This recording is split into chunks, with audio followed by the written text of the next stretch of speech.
a person like me who has his hats in different areas or wears different hats, whether it be ministry or poetry, now podcasting, and then work, adding the podcasting was just difficult for me to wrap my head around. But again, it was something that I knew I wanted to do. It was just a matter of figuring that out. There's over 1.9 million podcasts. Most of them never see the results they expected. They want to monetize, but their show ends up costing them money, and they never achieve the listenership they desire. This show will help you launch, grow, monetize, and inspire with your podcast. Get ready to take notes, because here's your host, Adam Adams. And we're back with an episode of Podcast on Podcasting, where we help you, a new or aspiring podcaster, to be able to launch, grow, monetize, and inspire. And we've got Derrick Engoy. Derrick, how are you today? I'm doing very well. I'm out here in Southern California, so the weather is never too horrible and it's never too hot. So it's just a perfect weather right now, especially kissing spring. Perfect. Yeah. We're about mid-70s. I didn't have enough time to shovel all of our snow. I live it's a place called Conifer, Colorado, and it's a wonderful place for your kids to kind of go and play and get out and enjoy and not have to worry too much about what you have to worry in the city or even in suburbs, like people driving by and people driving too fast. You don't have to worry about that so much up here.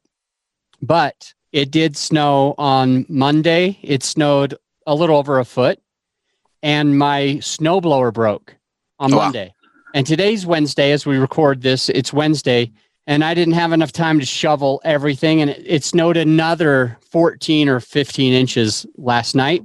And so it's funny that you're mentioning that the weather's never too bad for you. Yeah. I'm going to have to leave work during the middle of the day so that I don't lose sunlight. I have to fix my snowblower. And the last thing that I'll share, besides it snows a lot up here compared to down in Denver, is that, what was I going to say? Oh, it was important. But so Derrick, I do have a few questions queued up for you. Yeah. Number one, your podcast is called Breathe, Faith and Creativity Podcast. What's it about and who does it serve? Yeah, our podcast is geared toward creatives. Well, at least that's whom we invite to the show. Creatives from different backgrounds, whether they're artists or poets. We've even had small business owners and people in the entertainment industry. And what we do on our show is we explore their particular life's journey within their creative space and how their faith plays a role, if any. And it's not necessarily geared toward one faith journey. It's pretty much every faith is welcome to the show. The three co-hosts, although we do prescribe to the Christian background, I mean, we've had Buddhists on the show, we've had Hindus on the show, Muslims, we even had atheists on the show. So it's not necessarily geared toward one faith. We're currently in season 2. And the difference between the 2 seasons is season 1, it was just me. I was solo. And we've brought on the 2 co-hosts for season 2. And again, the conversations that we have are centered around creative art, creativity, and faith and how they collide, if any. And you know, what's interesting, this past season specifically, we've had a lot of discussions regarding mental health. And a lot of the artists and creatives who've come on talked about how their creative journey has helped in their own mental health journey. And so as far as like audiences we serve, we've come to find out that a lot of people, whether they're creative artists or not, have enjoyed our podcast because of the topic of mental health. So lately, we've been serving both creatives and then folks who really need to process their own mental health journey as well. Those are the 2 kind of areas of folks that we kind of serve. Cool. Yeah. Good stuff. And so in the pre-interview, as we were talking, you mentioned that you really want to add value to new and aspiring podcasters, that like they're not alone in this journey. Others have gone through it. Others are going through it. That it's okay. And like for you, it sounds like you were intimidated maybe in the beginning, or did you skip past that? Were you intimidated with all that you had to do to launch a podcast way back in 2019 when you launched your show? Yeah. So what's interesting is the idea for the podcast actually came 2 years prior to that when I released my 4th publication as a book of poetry. I'm also in the poetry spoken word sphere. and it's called Breathe, incidentally. And after I toured and put it out there, I just felt like the conversations needed to continue that were spawned from the poems in the book. And I had this idea to put out a podcast, but I sat on it for 2 years, also in pastoral ministry. So pastoring a church also had a lot to do with putting that on pause. But yeah, I mean, part of it is the intimidation factor. I'm an avid podcast listener. And so in my mind, being green and fresh, I'm like, man, these guys sound so amazing. They know what they're doing, high production value. Even the simple guest to interview kind of podcasts, the way they produce their shows, I was very intrigued and highly respect a lot of folks that I listen to. And so there was that intimidation factor of, man, who am I to step forward and try to put out a podcast that's going to compare to these folks that I listen to? I did get over it rather sooner or later. I mean, again, it was like a 2-year journey before we actually launched, part of it because of life rhythms and how busy I was with the church. But for sure, intimidation was there. And really, I mean, it's just like, you got to pull the Band-Aid off and you just got to go, and you learn along the way.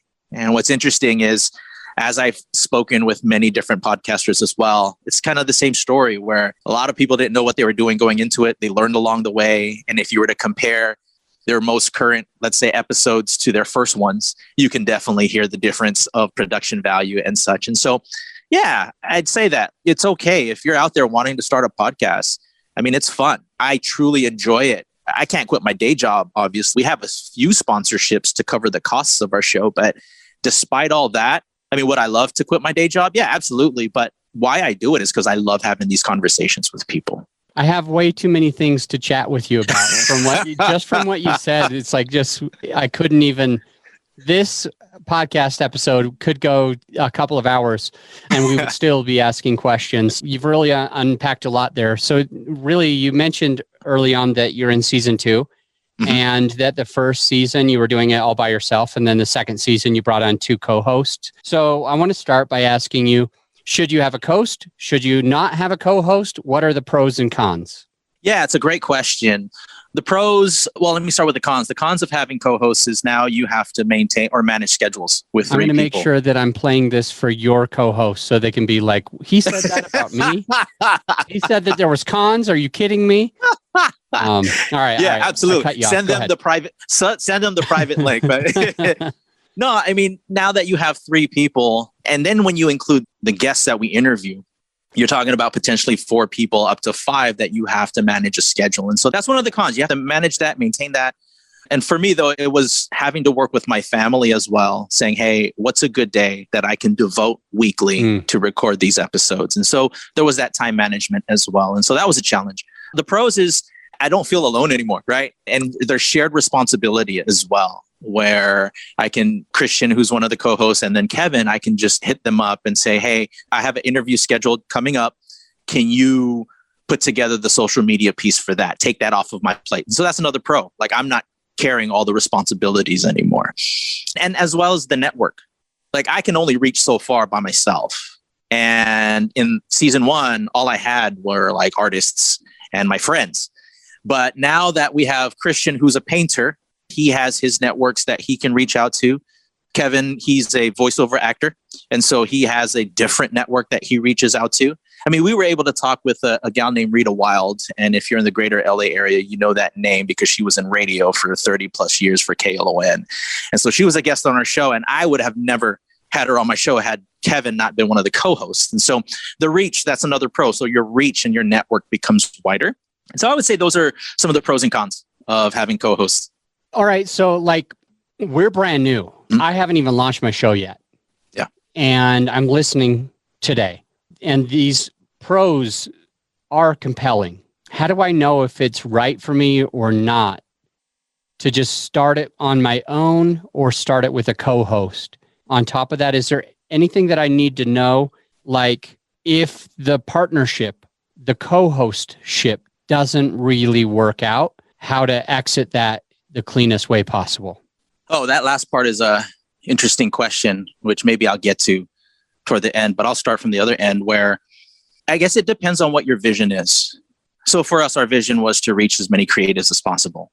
And I think I was doing a fairly good job in season 1 by myself, but I knew that I had to expand my reach. And this was before Clubhouse, right? And so Clubhouse is a great place to network. And for those of you who have iOS devices, you know what Clubhouse is. If you were fortunate enough to get an invite, hit me up, by the way. I got a ton of invites that I can give out. But this was before Clubhouse. And so I had to find different and creative ways to reach folks.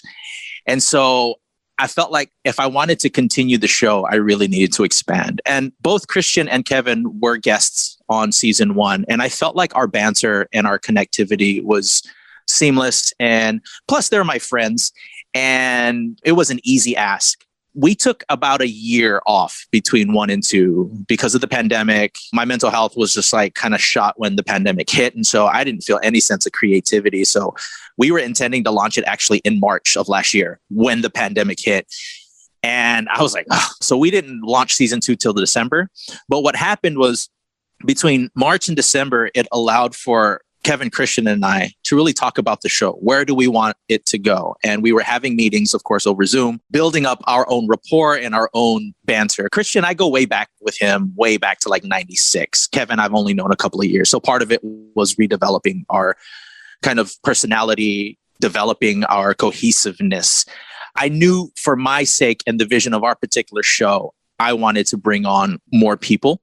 We're even talking about bringing on guest co-hosts from time to time, again, to expand the network. And so, again, you have to ask yourself, what is the vision of the show? And will co-host lend itself to fulfilling that vision or not? And then your last question, if you're going into co-hosting blindly, let's say you're trying to reach out to someone you don't know and you just want to find a partner to work with, I would suggest setting up maybe a time frame. Hey, would you be a co-host for like 5 episodes? And then go into that and feel it out and then revisit. You know, it's kind of like when you get hired, you get the 90-day probation. It's kind of like that, but you don't tell them dating. That. Yeah, and exactly. Like dating. Yeah. It's like, you don't go into it being like, hey, will you marry me? You go into it like, want to go grab a bite? Hey, do you want to go to the movies? And it's like short, easy things where maybe you can have your co-host just for an episode or 2 or 5 or for 3 months, or why don't you co-host with me for a few months, see how it goes, and then we can get married. Exactly. Perfect. That's exactly what I suggest. Cool. Love it. That's good stuff.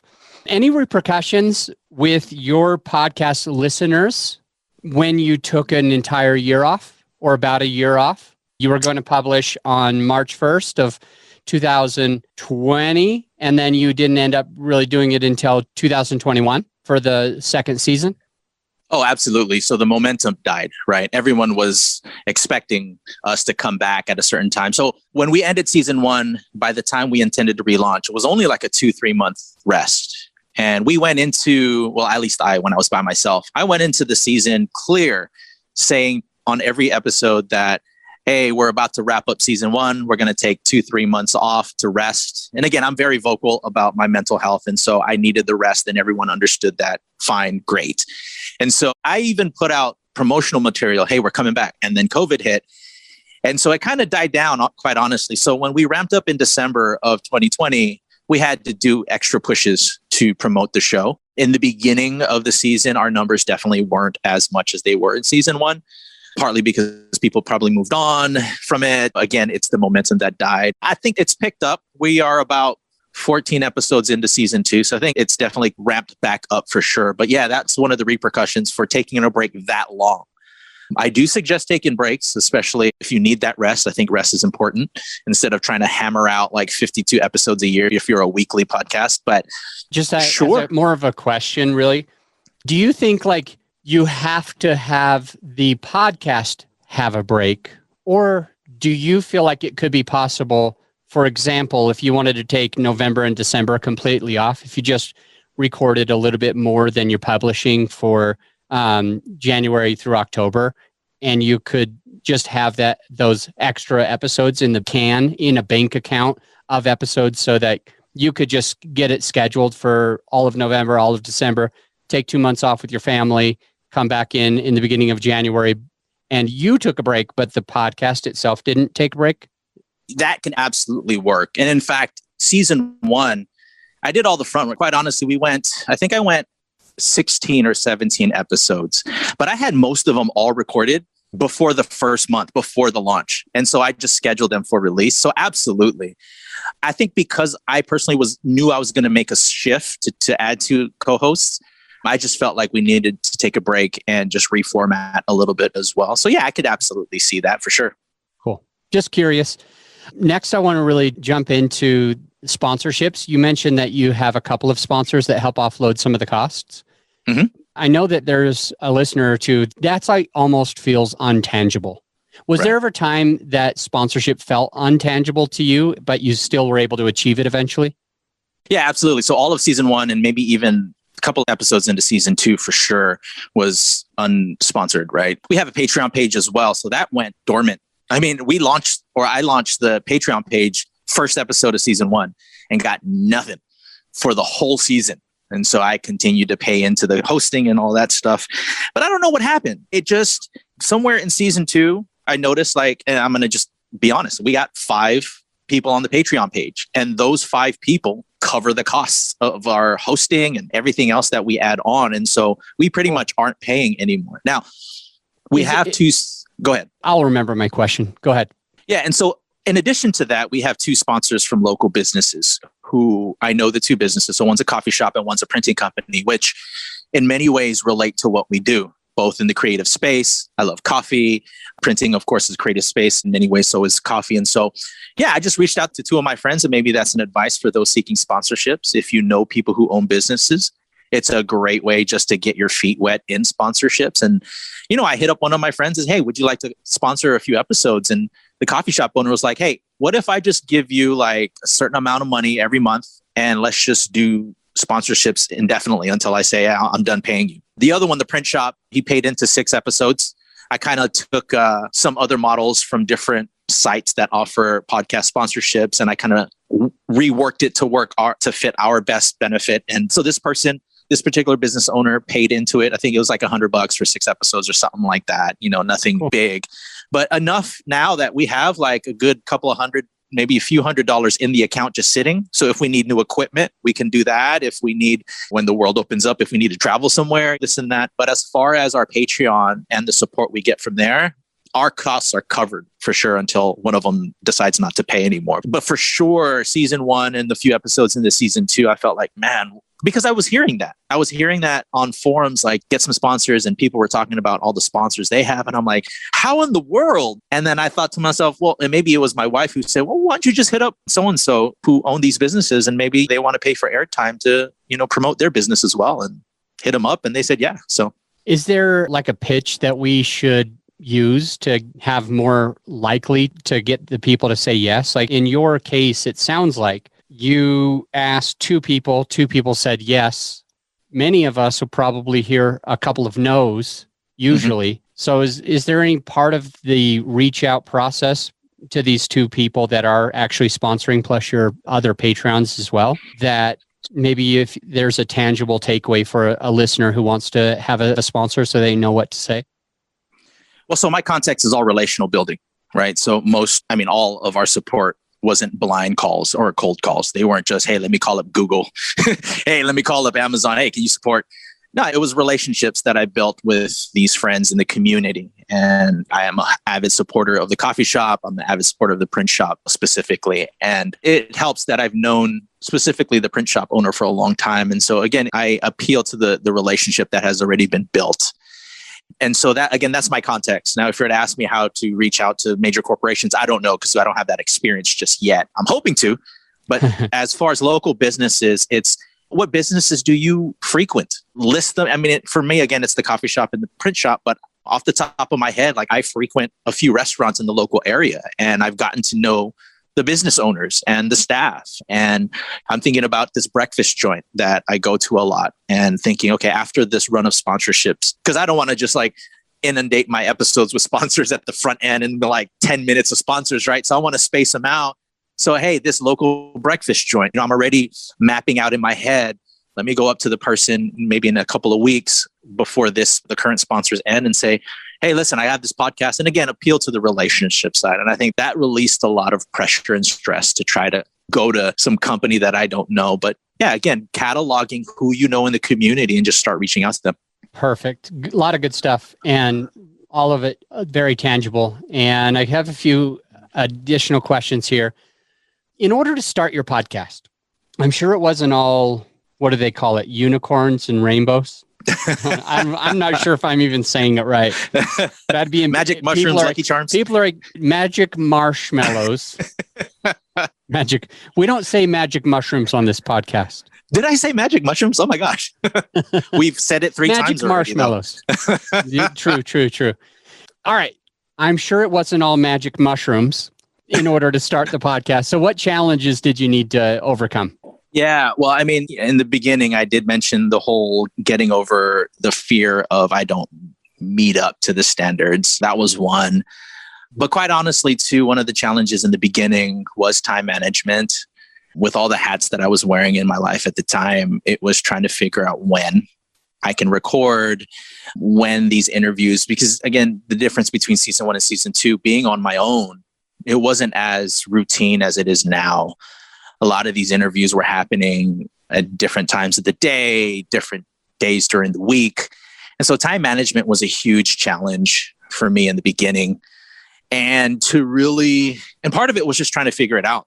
I had just started and I was just trying to figure out rhythms. And of course, 2 seasons in, we've come to a relatively good rhythm where I know that this certain time of the day and of the week is guarded for this specific. So I try to schedule most of my interviews as well as the recording with the 2 other co-hosts on the specific day and time.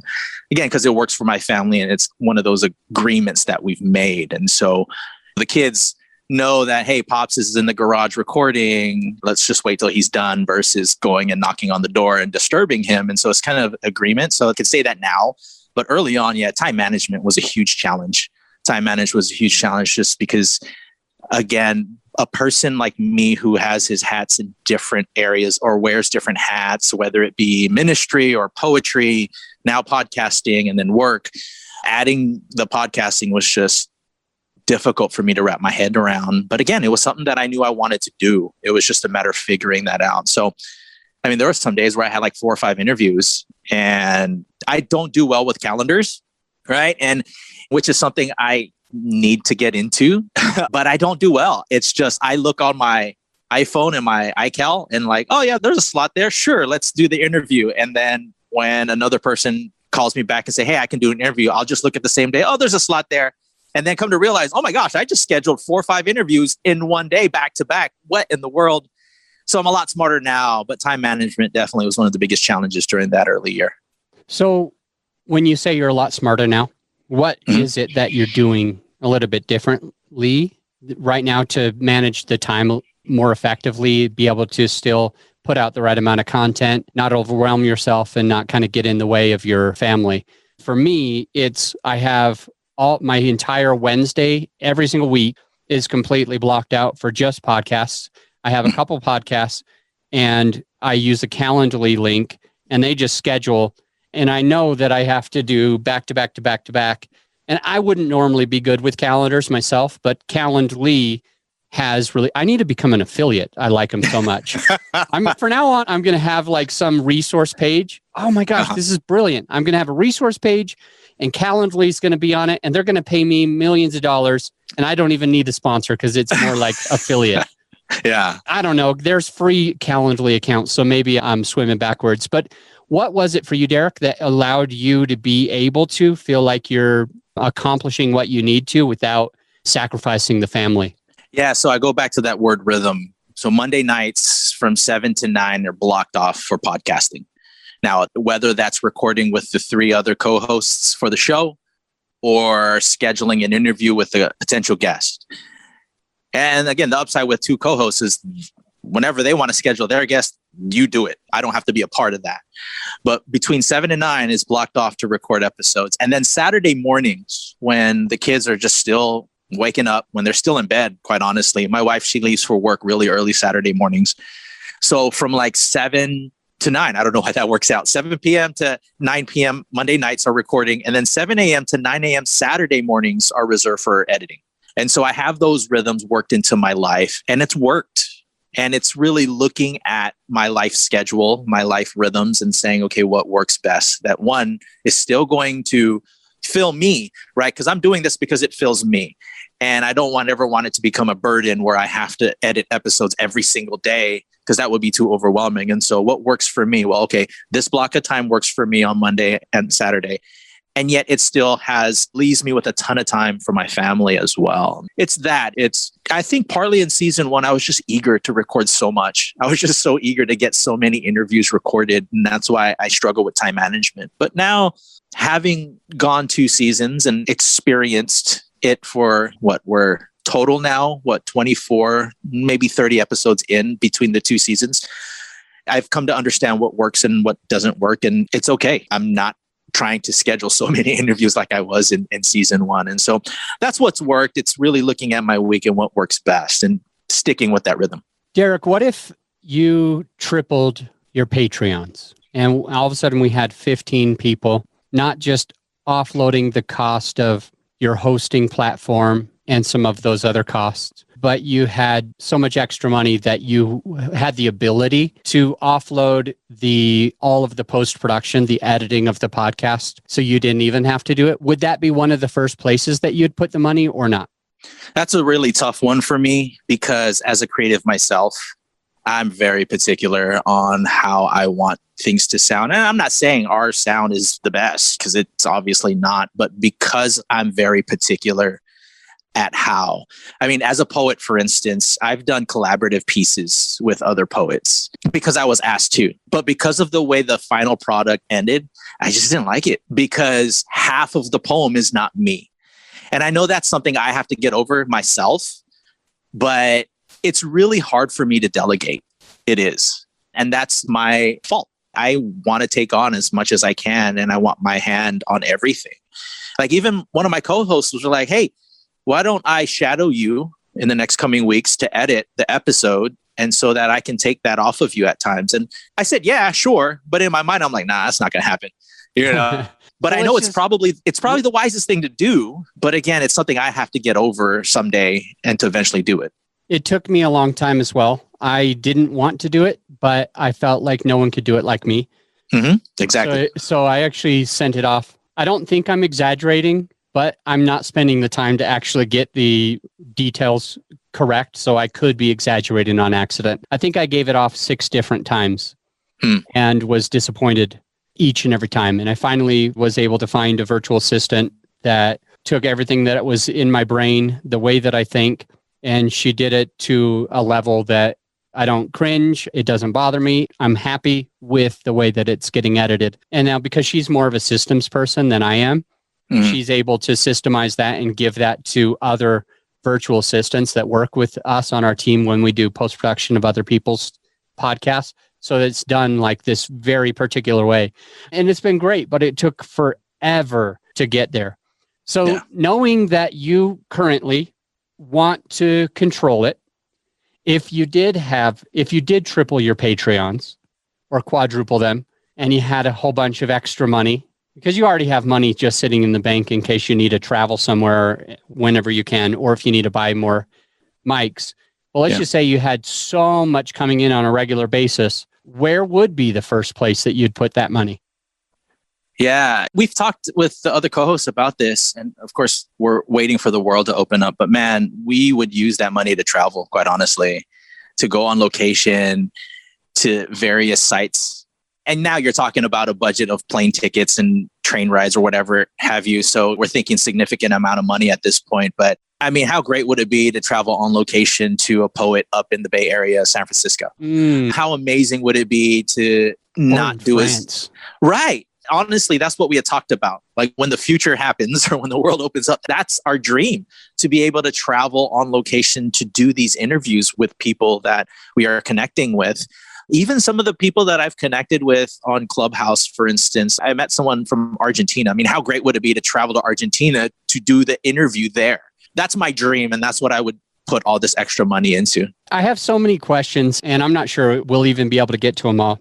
Want to ask you, currently, you've overcome multiple challenges, some of them internally, some of them mental health, some of them scheduling with the family, some of them being not having any intimidation of the podcast, like knowing that you are good enough. It's almost that imposter syndrome. Right. I know you've overcome lots of cool things in order to be where you are, but I really want to know if there is still a challenge with your podcast that you are currently struggling with that might be able to help a listener? Yeah. So having put out a handful of books, right? Knowing that writing the book is only like 10% of the journey, 90 even or so, a high percentage is all about marketing and promoting. That is one of perhaps our biggest hurdle. I mean, I think we have our committed listeners, but there's always the desire to grow. So the question with us is, how do we grow?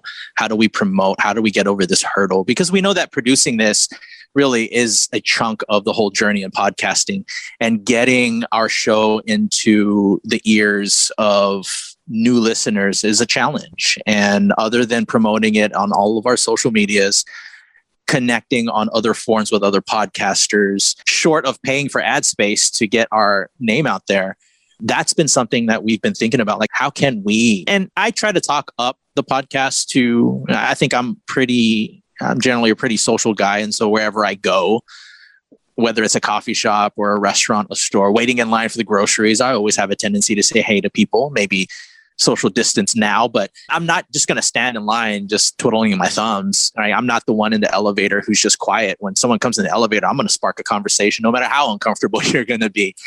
And I find ways to talk about the things that I love in life, whether it be my family, whether it be my faith, whether it be my love for the Los Angeles Lakers, and in this case too, podcasts. And so I try my best to talk it up wherever I go. But I think that's one of the challenges still. How do we gain new listenerships outside of, because I know that social media can only go so far. In fact, I think social media really is just a small portion of, because I'm looking at the stats, for instance, and we have listeners in South Africa. And I'm like, I don't know anybody in South Africa. And I'm sure no one in South Africa is following me on social media. So how? You know what I mean? And you take those stats with a grain of salt, and how accurate are they? We don't know. But it's still kind of cool to see, oh, wow, we got a listener in South Africa. We got a listener in Uruguay and all that. But I think this is the promoting and the marketing aspect is still a challenge for us. I think I only have 2 more questions for you today. Yeah. I'm sure we'll get you back on the podcast to dive into everything else. Be my pleasure. Number 1, is it more important to be yourself or to be perfect? Oh, man, I love that question. To be yourself.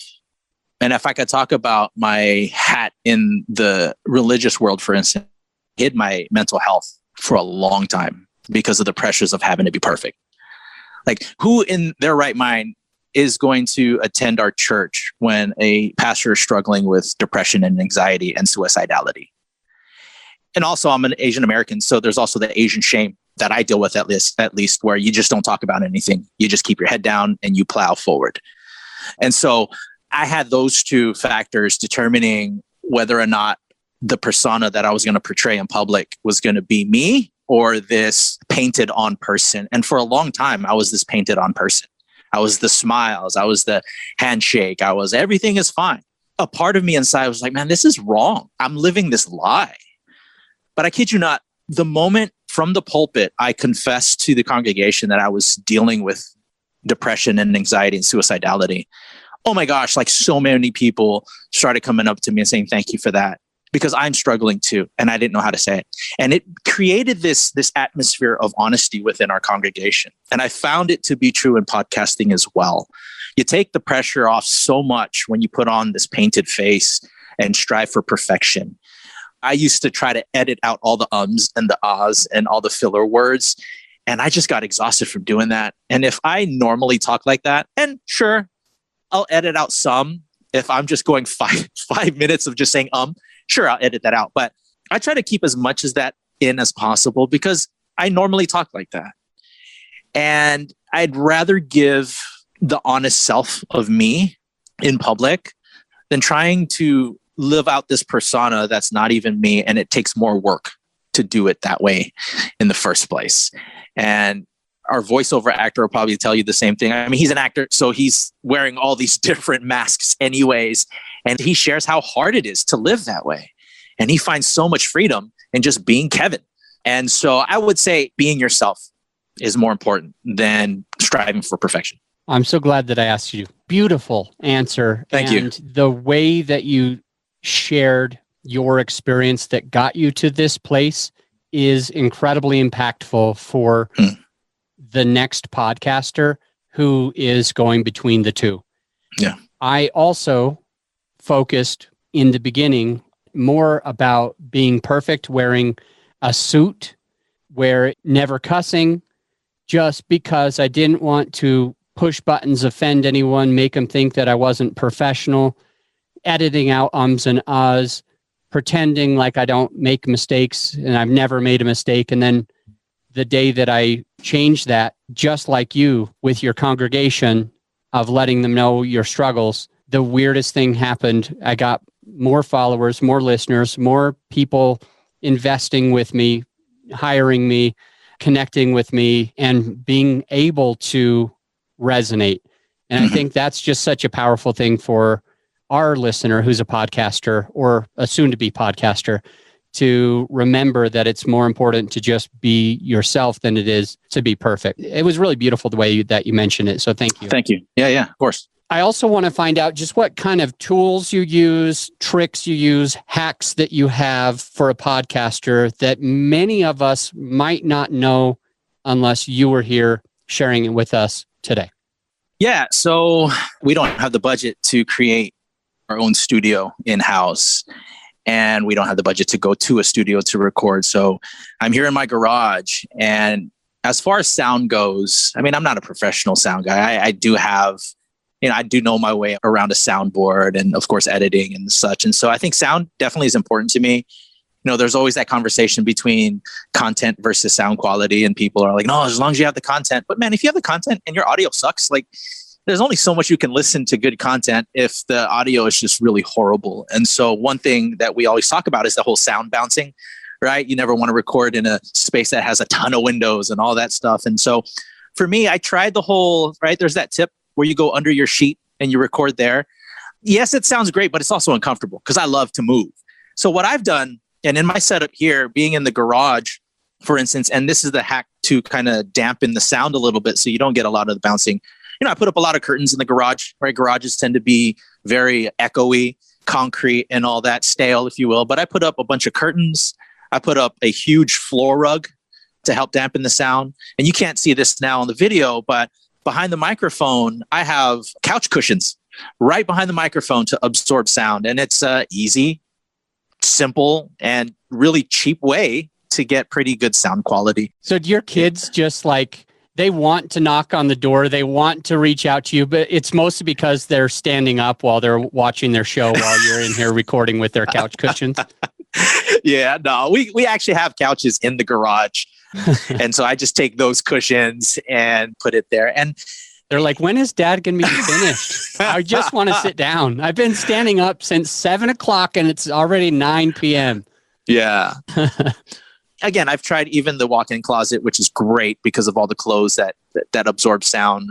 But again, it was too claustrophobic for me and I needed the space. And so that's one tip I would say specific to sound quality, I would say.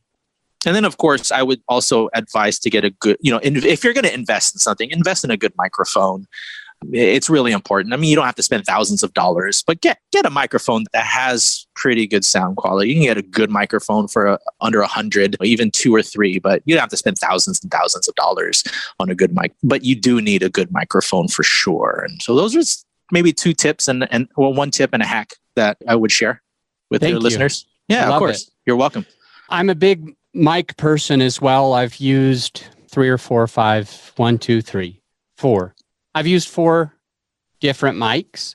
Well, 4 different professional mics. And then I have used my webcam microphone before, and I've used my phone microphone. I've used my AirPod microphones as well. So, but as far as like actual mics, I've used one that's $70, one that's about $90 or $100, one that's $250, one that was $500.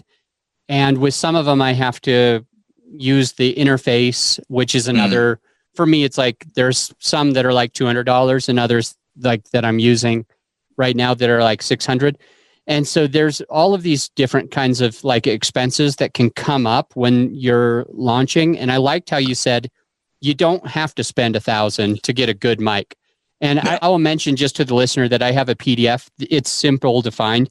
If you go to our website, it's growyourshow.com, but do the /PDF. It's literally growyourshow.com /PDF. And it gives you every mic that I would suggest that I've personally vetted that is good. And the coolest thing, Derrick, and for the listener as well, there is a $20 mic that works really, really well. It sounds like a $100 mic. So wow. There's all sorts of levels on there. If you want a mic, if you want a green screen, if you want other sound protection, everything that you could ever want is on there. And we even put an asterisk on it. Like if it is something that's optional, we say that it's optional. You don't have to buy this. But if you want to spend a lot, you can spend a lot. If you want to spend $20, it's on there. Just go to growyourshow.com/PDF and you can get that PDF that literally has clickable links to Amazon for vetted material. So if you're listening and you haven't bought that yet, or you're thinking about upgrading and you want to know what I vetted, it's all there. They are, in full disclosure, they are affiliate links. I need to make money through the podcast somehow. Yeah. So I'm not making it with Calendly yet, but you can jump in there. And if I make 20 cents, don't be offended. I'm not asking you to do Patreon or anything like on a regular basis. Just buy that mic. And if 1% of it, I don't remember if it's 1 or 2% that I don't remember how much they pay, but I promise it doesn't pay my bills and you don't pay a dime more by buying those. Anyway, it's all put together for you. And I think that'll help. Derrick, final words. What do you have to say to a new podcaster? Have fun with it. And I would even say this because in the different worlds that I have my hand in, the moment it becomes a chore, the moment you don't have the desire for it, leave as soon as you can, because you're not doing yourself a favor and you're not doing your listeners a favor anymore. And to this day, I still enjoy what we do with the podcast. And so have fun with it. Enjoy it. And again, do us all a favor, including yourself. The moment it becomes a chore and you don't love it anymore, don't do it just because you have the listenership. And again, I've mentioned this throughout the episode, but your mental health is more important than putting out episodes. And so be aware of that as well. So enjoy it and have fun with it. That's Derrick Engoy from Breathe, Faith and Creativity Podcast.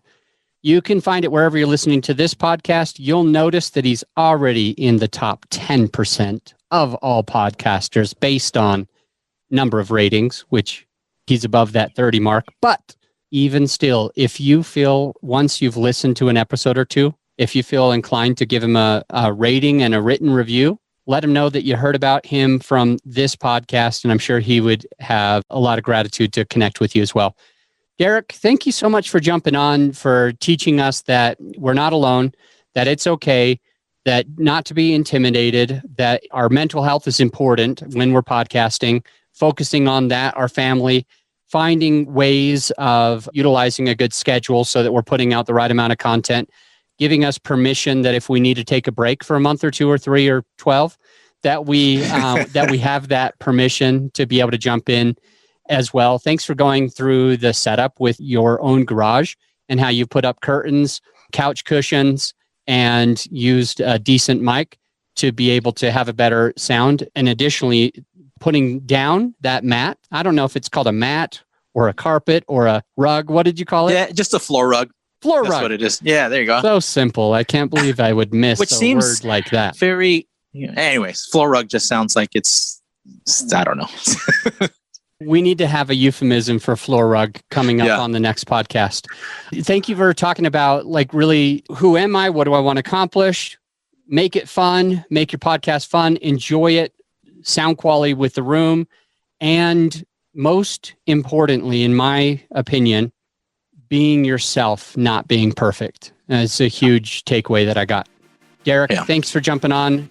This episode is brought to you by growyourshow.com. Grow Your Show lets you be the star of your show while we handle all the hard stuff. We offer reliable and affordable post-production services that allow you to grow your show organically without all the work. So go ahead and check out the website right now and feel free to schedule a call with me and let's take your show to the next level. Again, growyourshow.com. You just press record. We handle the rest.